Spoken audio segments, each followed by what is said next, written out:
le tu pasaba kan biak in hi abc kan dong do na pathian zar kan dam ni chuan na thel pe ni la kan biak in hi te ve de ule ka kan leng thalu tuk lo member po mi khwal te dong tur kan ni sia ei kan zawa slap kan chung ve me kan hi hei te a ani hian pate a fel khop mai hei na pui fanau te nei ve to a tangwal chu ni che to lawa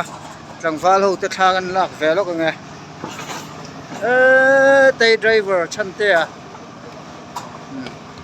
nakin anor lang hai chat te hi fel lu tuk tangwal fel lu tuk ni hi rong bol tu para so ta sa kan vc chan te a so ta vc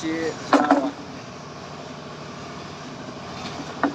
pu lo ma khon kho lan phila nuai la ma khon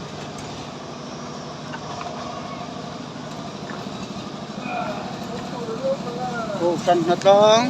thok me ka ni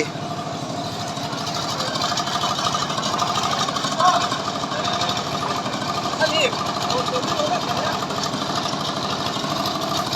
oi por ato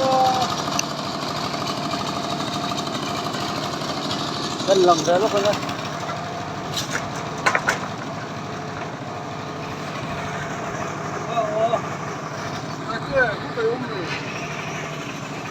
valua te chan te